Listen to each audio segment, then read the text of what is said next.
Enzo Recto, kalaban ang katiwalian at kasinungalingan, kakampi sa katotohanan at kabutihan. Ngayon, yung sa budget issue ay we have information and I can send to you yung mga screenshots about it na ito ay ginagamit ng pro-Duterte camp para i-push yung kanilang narrative for an ouster naman ni President Marcos and even impeachment. O ngayon, obviously, sino ba ang makikinabang niyan? And yun lang yun. We have the evidence. Ngayon, hindi natin pwedeng hayaan na mangyari yan. Kaya we're trying to unpack the budget issue also. And hopefully we'll do that later para lang makita ng mga tao ano ba itong budget issue talaga. Mm-hmm. Thank you very much for that, Sonny. No, again, just to put things into context, I've been warning for a month or so na i-hijack ng mga Dutertes.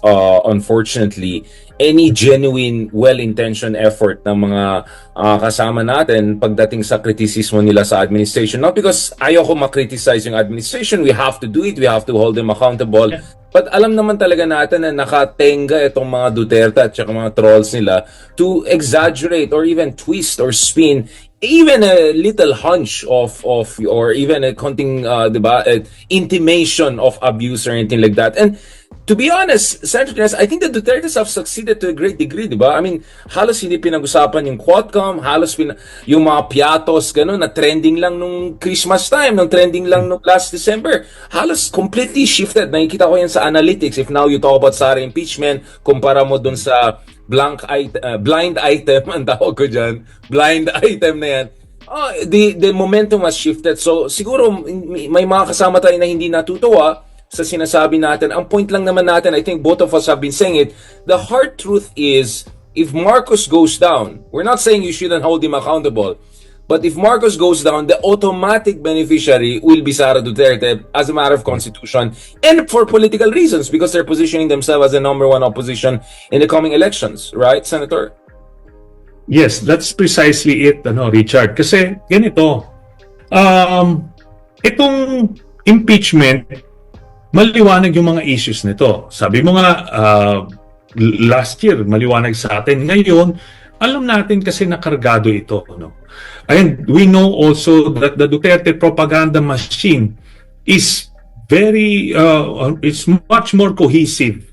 It's much more expansive than the Marcos administration na propaganda machine. They had 6 years ahead long, di ba? I mean, yes. So, kumbaga, praktisado na yan eh. Yes, kaya nga they can create a mountain out of an anthill nga eh. Kasi, remember, saan nanggaling itong budget issue na ito? Nung una, okay, I think let's unpack this, Una, ang sinasabi yung PhilHealth issue. Bakit daw siniro? Okay, valid yun. Legitimate issue yun. If you want to criticize that, tama lang. Ngayon, next, yung DepEd na bakit ni-reduce. So, valid issue din yun, ni-raise yun. Okay, but these are policy disagreements. Hindi yan pwedeng gawing casus belli for a coup. Hindi yan pwedeng gawing reason to oust a sitting president or impeach a sitting president. Hindi to impeachable offenses. Di ba? Kumbaga, sabihin mong iba lang yung priorities nung incumbent. Di ba? And you can criticize that. Now, itong biglang nag-shift ito a week ago, biglang naglabas itong sila Digong ng dokumento ng mga blank, BICAM report. Suddenly, yun na, naging experts na ng Senate procedures itong si Digong tsaka si Ungab. Na hindi naman sila nakatungtong sa Senado. Itong si Ungab as the former Appropriations Committee Chairman, apparently, hindi niya alam, ano, at nakakahiya, hindi niya alam yung proseso ng BICAM. Ngayon, ganito. Una-una, meron bang corruption dito sa blank item issue ng yung BICAM issue ng nila Digong? Meron bang corruption? Wala. We can rule that out kasi budget pa lang pinag-usapan natin, hindi pa nagagastos. Regardless, kahit ibuhos mo lahat yan sa AKAP o sa DPWH, maaring skeptical ka na mapupunta ito, but still, wala kang smoking gun for corruption kasi budget pa lang ito, hindi pa nagagastos. So, kailangan nating bantayan yung implementation. Kaya nga nung panahon ni Duterte, ng 3 years niya, I never opposed a single budget ni Duterte because there's nothing to see there. Yun yung kanyang, as the chief executive, yun yung kanyang proposal, yun yung kanyang resource allocation. Doon natin makikita yung sense of priority niya. But you can't find anything wrong there, or corrupt. There's no corruption per se doon. Kailangan mong bantayan implementation, which is another matter. Okay, kung walang corruption, next is kung unconstitutional ba ito.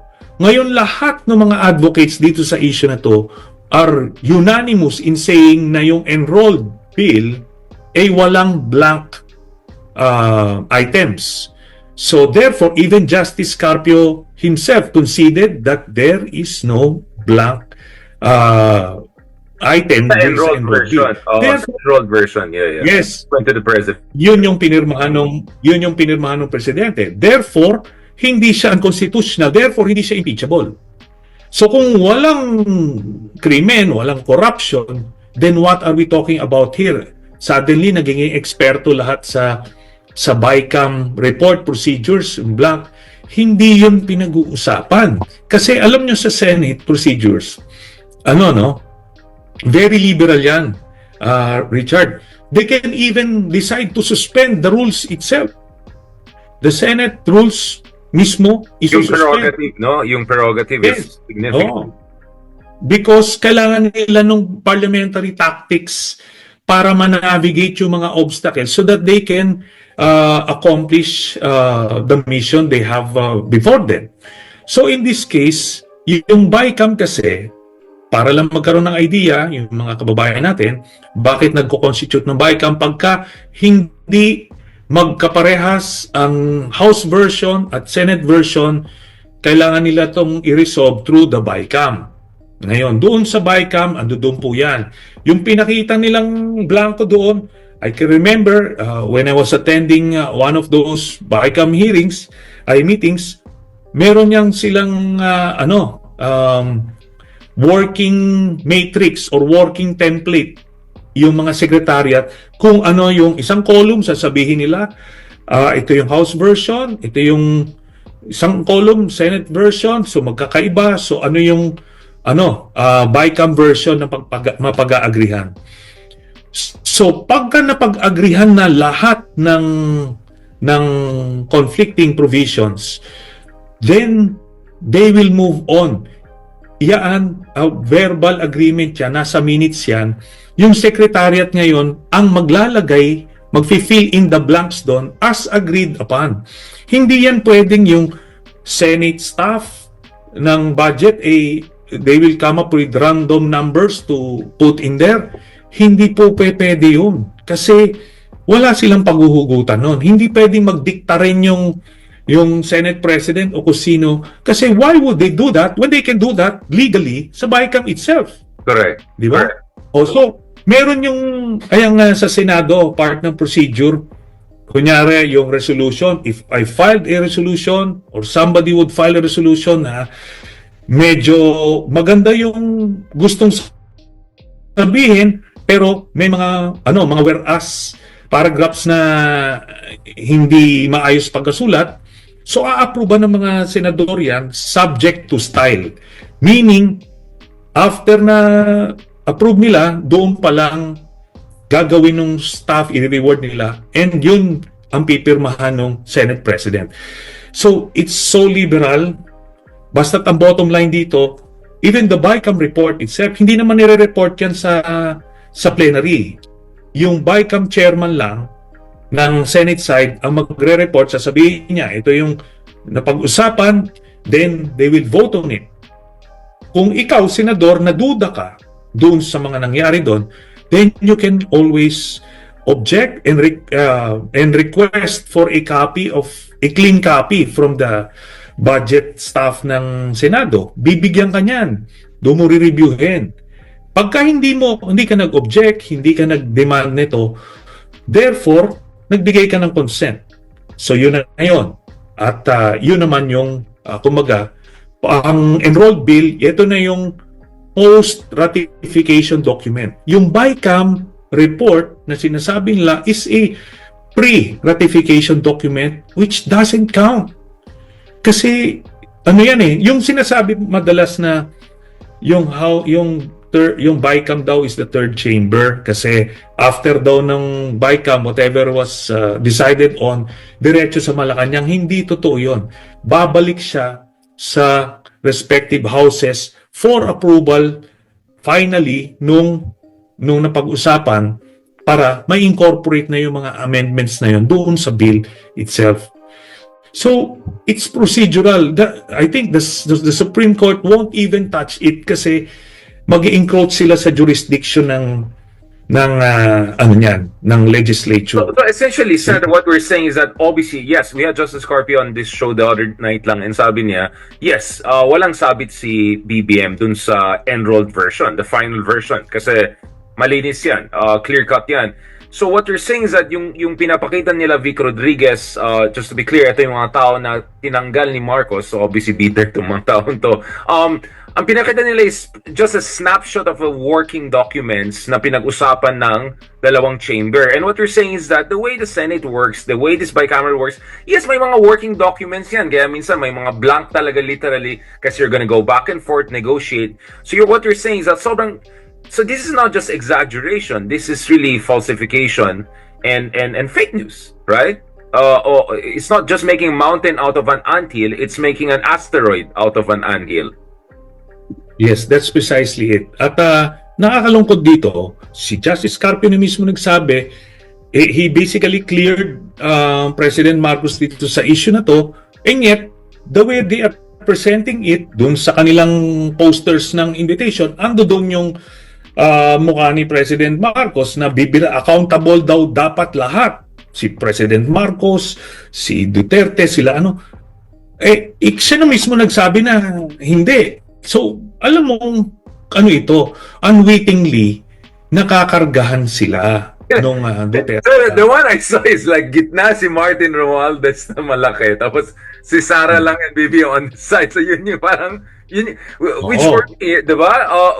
It goes back yung sa the whole Tambalos-Los narrative, diba? Which the Duterte's have been dealing out for quite some time. But again, just to be fair to the other side, ang point ko lang kasi, when I say other side din natin yan. Like other side within the same side.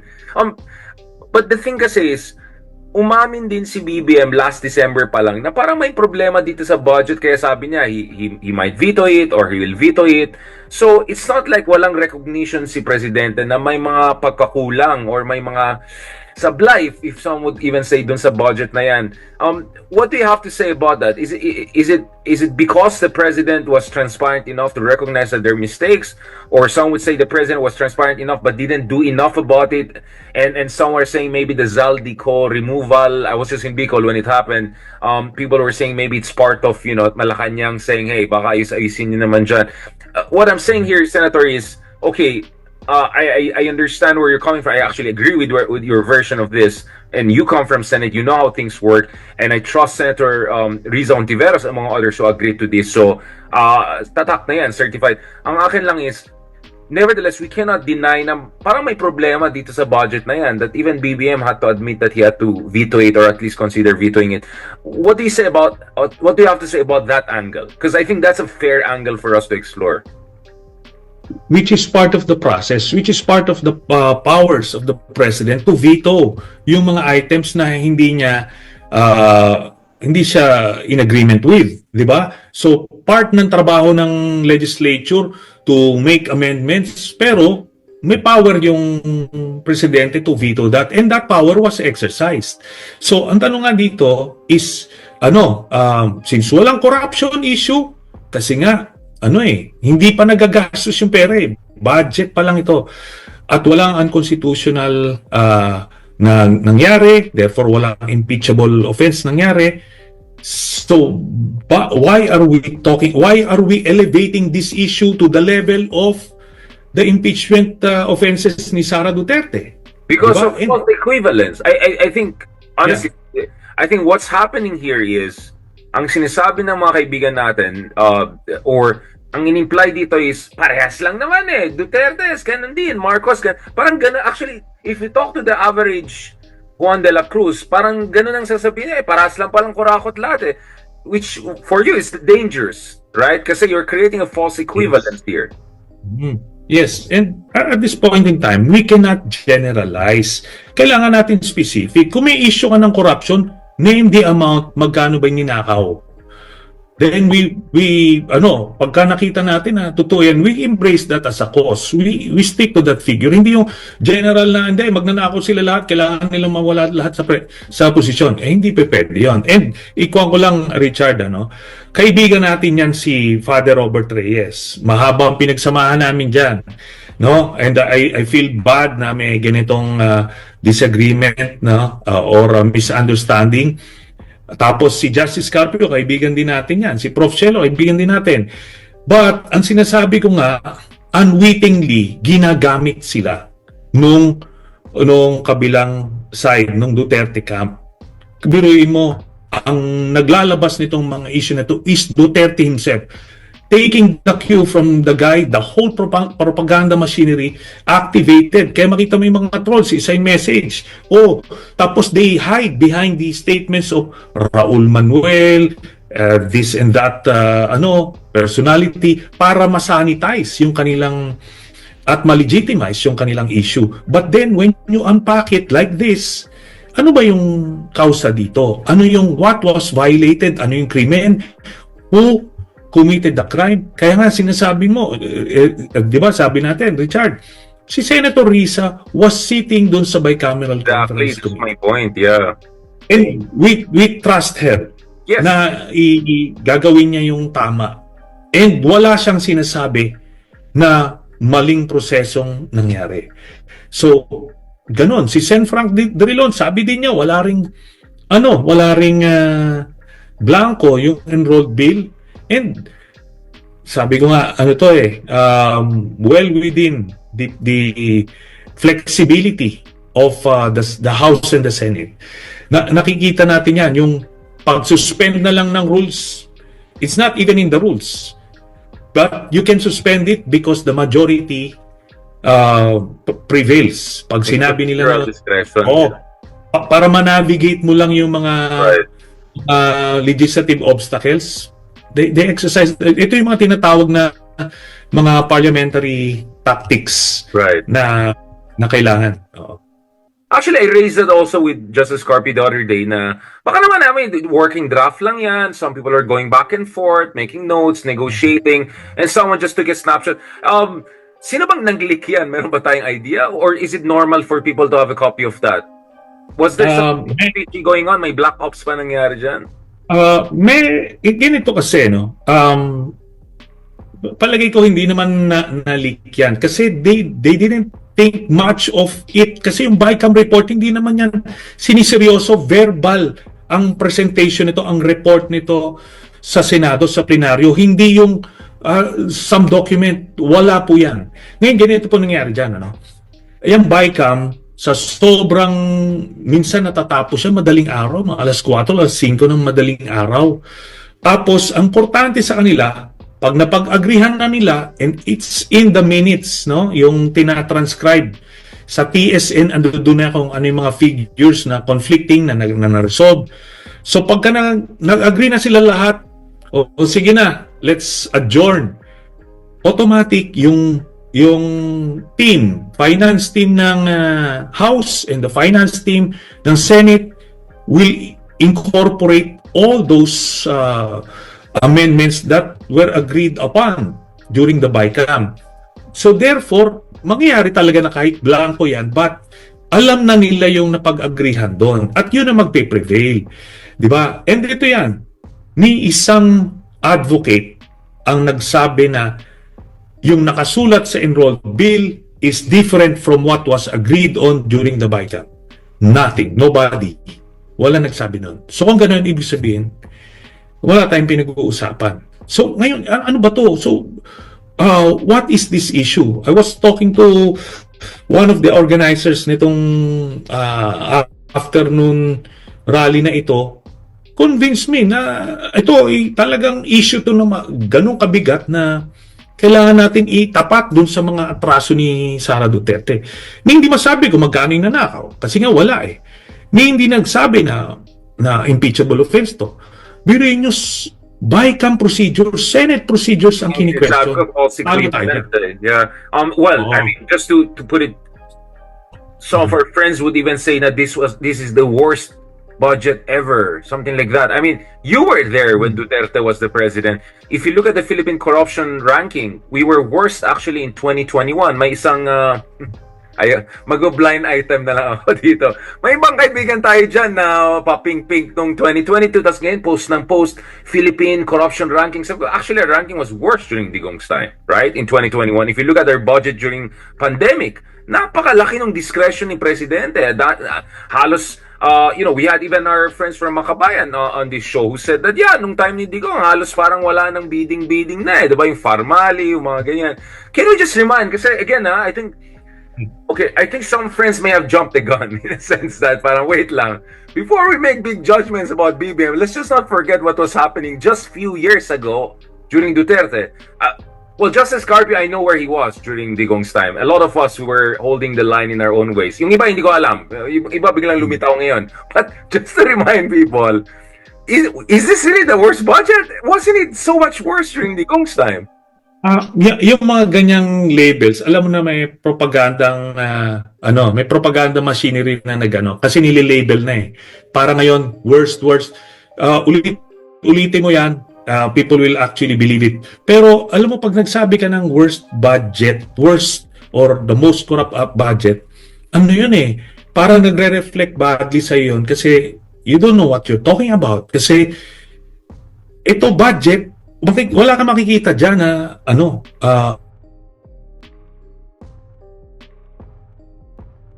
ito, ilalagay ito sa project na ito, ilalagay sa ganun. Maganda siya on paper. Implementation, yun ang magiging problema. And it goes for all administrations. Even nung panahon ni Pinoy, a president na hindi corrupt, pero may mga corruption nangyari sa iba't ibang agencies. And it's not his fault. Talagang may mga bureaucratic corruption na may mga sindikato nang gumagalaw doon. Ngayon, itong yung sinasabi kasi nilang na pagka itong budget, pag sinabi nilang most corrupt na parang ano yung basis kasi natin, di ba? We are just saying that, labeling that, di ba? Kailangan objective. Sabi ko, ano bang yung sinabi mo kanina na yung kay Duterte during the pandemic? On paper, yung bayanihan bill yata yun eh. Right. Binigyan ng blanket authority si Duterte. So on paper, it was necessary kasi may pandemic eh. Kailangan mabilis yung disbursement to contain the pandemic. Kahit gaano mo tignan yung bayanihan bill, yung bayanihan law, wala kang makikitang mali doon. Pero ano nangyari sa implementation? Diba doon nangyaring corruption? So doon ang problema sa implementation. So ngayon, ganun din dito sa budget na ito. Maaring meron tayong suspecha na itong pondo na ito makukurakot, then yun ang bantayan nyo. Until that happens, you cannot speculate or you cannot assume that there is already corruption. Bunyog, halikan na kasama ka. Bunyog, kapag buklod ay may pag-asa. Luzon, Visayas, Mindanao, isa ang pananaw. Sa bagong Pilipinas ang bunyog isisigaw.